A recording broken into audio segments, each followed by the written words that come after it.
मैं सपना सिंह, आपकी हिंदी की टीचर। कक्षा 5वीं, विषय हिंदी सुलभ भारती, पहली इकाई, पृष्ठ क्रमांक 13, पाठ क्रमांक 9, नीम। तो बच्चों आज हम क्या करेंगे, पाठ क्रमांक 9 के बारे में पढ़ेंगे।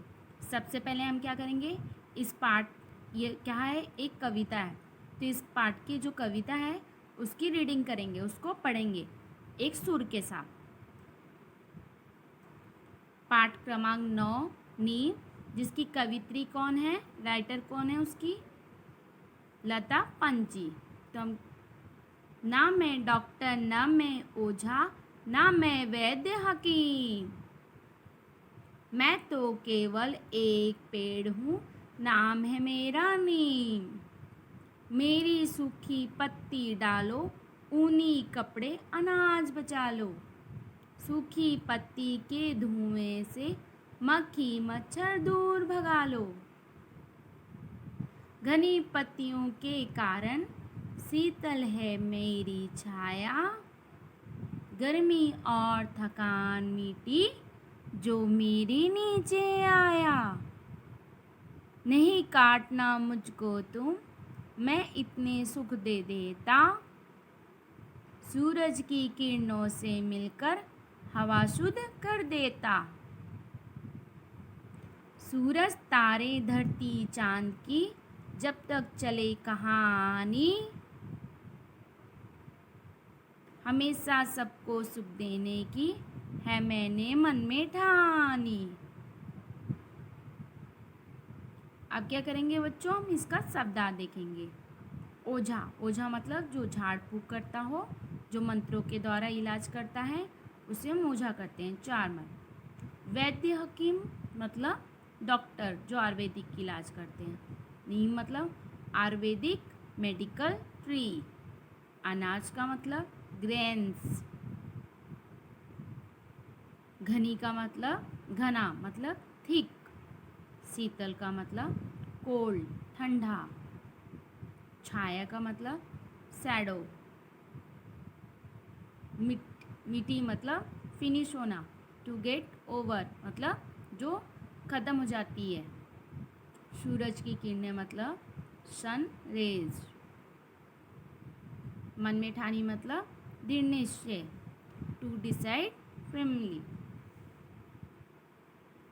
अब हम क्या करेंगे बच्चों, इस कविता का अर्थ समझेंगे। तो हम क्या करेंगे, अपने पुस्तक की कविता को देखेंगे। यह हमारे पुस्तक के पेज की फर्स्ट पैराग्राफ है, जिसमें जो कवित्री जी ने वो उन्होंने पेड़ के द्वारा लिखा है कि पेड़ कहता है, नीम का पेड़ क्या कह रहा है, ना मैं डॉक्टर, ना मैं ओझा, ना मैं वैद्य हकीम, मैं तो केवल एक पेड़ हूँ, नाम मेरा नीम। नीम का पेड़ कह रहा है, मैं डॉक्टर नहीं हूँ और मैं ओझा भी नहीं हूँ और मैं कोई वैद्य हकीम भी नहीं हूँ जो आयुर्वेदिक दवाइयों से लोगों का इलाज करते हैं। मैं तो केवल एक क्या हूँ, सामान्य पेड़ हूँ। मेरा नाम क्या है, नीम है। दूसरा पैराग्राफ, मेरी सूखी पत्ती डालो, ऊनी कपड़े अनाज बचा लो, सूखी पत्ती के धुएं से मक्खी मच्छर दूर भगा लो। क्या करना है, क्या करो, मेरी सूखी पत्तियां जो हैं उसको ऊनी कपड़ों में रखो और अनाज में रखो, तो क्या होगा, आपके ऊनी कपड़ों और अनाज में कीड़े मकोड़े नहीं लगेंगे। और मेरी सूखी पत्तियों को क्या करो, इकट्ठा कर कर जलाने पर जो धुआं निकलता है उससे मक्खी मच्छर क्या होते हैं, सब दूर भाग जाते हैं। मतलब नीम का पेड़ क्या कर रहा है कि नीम की पत्तियां जो होती हैं सूखी सूखी, वो पत्तियां भी आप इस्तेमाल करके, हम उसकी सूखी पत्तियों को भी इस्तेमाल करके अपने ऊनी कपड़े और अनाज बचा सकते हैं। और सूखी पत्तियों से क्या कर सकते हैं, उसके जलाकर धुओं से छोटे छोटे जो वातावरण में इंसेक्ट्स होते हैं उनको भी दूर भगा सकते हैं। घनी पत्तियों के कारण शीतल है मेरी छाया, गर्मी और थकान मिटी जो मेरे नीचे आया।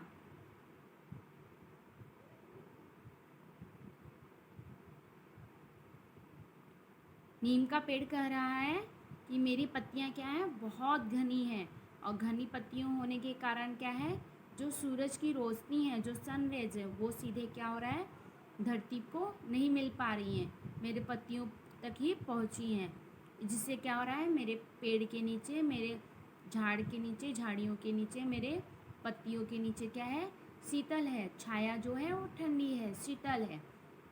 और जो लोग थके होते हैं, जिनको थकान होती है या गर्मी रहती है, वो क्या करते हैं, लोग आकर मेरे पेड़ के नीचे, मेरी शीतल छाया में आकर नीचे बैठकर विश्राम करते हैं, जिससे क्या होता है, उनकी गर्मी और थकान दोनों मिट जाती है, दोनों समाप्त हो जाती है। नहीं काटना मुझको तुम, मैं इतने सुख दे देता, सूरज की किरणों से मिलकर हवा शुद्ध कर देता। नीम का पेड़ जो है बेटा, वो कह रहा है कि मुझे क्या करो, आप लोग नहीं काटो, मुझे काटो नहीं, क्योंकि मैं आपको क्या कर रहा हूँ, बहुत सारे सुख दे रहा हूँ और सूरज की किरणों से मिलकर हवा शुद्ध कर रहा हूँ। ये जो नीम का पेड़ होता है बच्चों, ये वातावरण में क्या करता है, ऑक्सीजन लेवल को बढ़ाता है। और आपको तो पता ही होगा कि ह्यूमंस के लिए ऑक्सीजन बहुत ज़रूरी है। तो ये नीम का पेड़ क्या करता है, हमारे वातावरण में ऑक्सीजन लेवल को बढ़ाता है, तो वातावरण को और भी शुद्ध करता है। तो नीम का पेड़ कह रहा है, मेरी पत्तियों को भी आप इस्तेमाल कर लेते हो, मेरे पेड़ के नीचे आकर आप विश्राम भी कर लेते हो, ठंडी हवा लेते हो, आराम करते हो, अपनी थकान को दूर करते हो, ऊनी कपड़ों अनाज में मुझे रखते हो, और मुझे मेरे पत्तियों को जलाकर कीड़े मकोड़े भी भगाते हो, मच्छरों को भी भगाते हो। मैं तो आपको कितने सारे सुख दे रहा हूँ, तो आप क्या करो, मुझे काटो मत, मुझे काटना नहीं, क्योंकि मैं तो आपको बहुत सारे सुख दे रहा हूँ। सूरज तारे धरती चांद की जब तक चले कहानी, हमेशा सबको सुख देने की है मैंने मन में ठानी। जो नीम का पेड़ है बच्चों, वो कह रहा है सूरज तारे धरती चांद, ये सारी ऐसी चीज़ें हैं जो कभी समाप्त नहीं होने वाली है, तो इनकी कहानी जैसे चलती रहेंगी वैसे ही मैं भी क्या करूँगा, मैंने एक निर्णय लिया है कि जब तक सूरज तारे धरती चांद रहेंगे, जब तक इनकी कहानी चलती रहेगी, तब तक मैं भी क्या करूँगा, आपको सुख देता रहूँगा। एक प्रकार से नीम का पेड़ यह कह रहा है, जिस प्रकार सूरज तारे धरती कभी समाप्त नहीं होंगे, उसी प्रकार मैं जो आपको सुख दे रहा हूँ वो कभी भी समाप्त नहीं होगा, कभी भी ओवर नहीं होगा, कभी भी फिनिश होने वाला नहीं है। मैं जिस प्रकार आज सुख दे रहा हूँ, यदि आप मुझे नहीं काटोगे तो मैं ये सारी सुख आपको हमेशा देता रहूँगा। तो बच्चों, कवित्री जी ने एक प्रकार से हमें नीम के पेड़ की रक्षा करने के लिए कहा है, उसे काटने के लिए मना किया है, क्योंकि क्या है, नीम के पेड़ से हमें बहुत सारे फ़ायदे हो रहे हैं। जैसा कि हमने देखा कि क्या क्या फ़ायदे हो रहे हैं उसके, हमें उसकी जो शीतल छाया हम लोग ले सकते हैं, वातावरण की हवा को शुद्ध कर रहा है, उसकी नीम की पत्तियाँ कपड़ों में अनाजों में रखकर कीड़े मकोड़ों को दूर भगा जा रहा है, और उसकी सूखी पत्तियों को जलाकर हवा में रहने वाले कीड़े मकोड़ों को दूर भगाया जा रहा है। हमारे मेडिसिन में यूज होता है, बहुत सारे लोग जो होते हैं वो नीम की पत्तियों को चबाकर भी खाते हैं, जिससे क्या होता है, उनका शुगर लेवल अच्छा होता है। डायबिटीज़ पेशेंट के लिए नीम की पत्तियों को बहुत फ़ायदेमंद माना गया है। तो बच्चों, ये जो नीम का पेड़ है वो एक प्रकार से हमारे लिए बहुत फ़ायदेमंद है, तो इसे हमें काटना नहीं चाहिए। तो बच्चों, आज हमने क्या क्या नीम के पेड़ के बारे में पढ़ा, इसकी कविता को अच्छे से अर्थ के साथ समझा है। आशा करती हूँ आपको भी समझा होगा।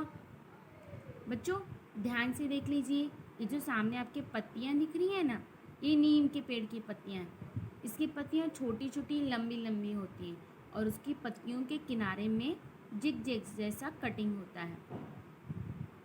इतनी छोटी छोटी और घनी पत्तियों होने के कारण क्या होता है, इसकी छाया जो होती है बहुत शीतल होती है, और इसका पेड़ भी बहुत बड़ा बड़ा होता है। देखिए आप, कितना बड़ा पेड़ है, कितनी दूर तक इसकी छाया फैलती होगी ना। आशा है कि आपको अच्छे से समझ में आया होगा। Thank you.